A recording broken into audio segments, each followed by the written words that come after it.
Hello mga ka-J lovers. So may isi-share na naman ako sa inyo na i-repair lang natin. So baka ma-encounter nyo to. So at least meron kayong idea. So tara, titingnan natin kung ano ba yung problema nito. So makikita nyo mamaya.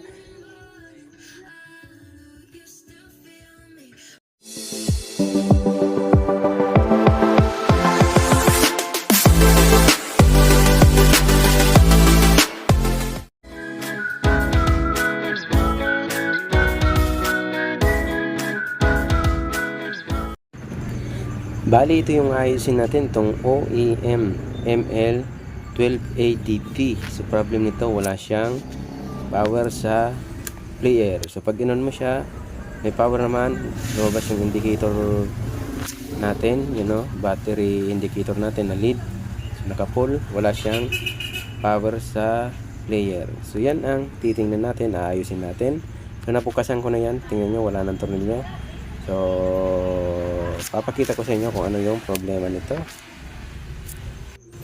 Bale, ito yung problema niya. Nung binuksan natin, nakita nyo naman sunog. May dalawang resistor na sunog dito. So may part number na 220. Yan, dalawang 220. Ibig sabihin 22 ohms para sa ordinary resistor natin.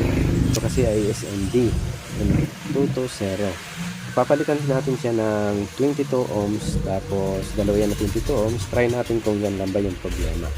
Bali sa supply yan pag sinuyod mo siya.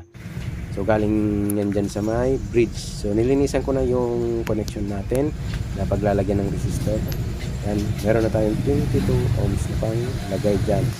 So medyo malaki nga kasi wala akong 1 half, ay wala akong 1.1 half yung ginamit natin na resistor. Yan, so ikabit ko lang ito. Tapos yan na, ikabit na natin pala. Testingin na natin. Yan, nakita nyo, naikabit na natin. So madali lang to, share lang to para sa inyo. So baka mayroon kayong idea, makakuha kayo ng idea dito, maka-encounter kayo ng ganitong trouble, at least meron kayong alam kung paano siya ayusin. So power on natin, kita nyo gumana na yung player nya. Yan. So baka isipin nyo pinalitan natin ng player, hindi natin yan pinalitan ng player. So mamaya papakita ko sa inyo yung yung kinabit natin dyan. So kita nyo gumana na siya. So ayan, gumagana na siya. Tapos mamaya titistingin natin ang actual na tunog nito. Yan, okay na siya, diba? Yan. So titingnan natin yung parts na kinabit natin. So bali yan na, gumagana na siya mga ka-J lovers. Buksan natin. Yan na yung kinabit natin na parts na dalawang resistor. So next natin yung actual na tunog nito. So patutugtugin na lang natin siya. Yan, okay na siya, di ba?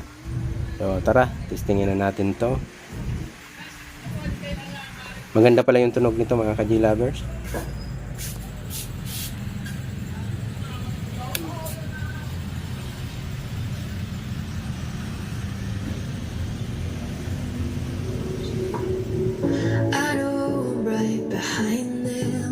Scope inside your mind.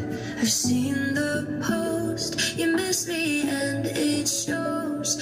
Funny how you think you're moving on.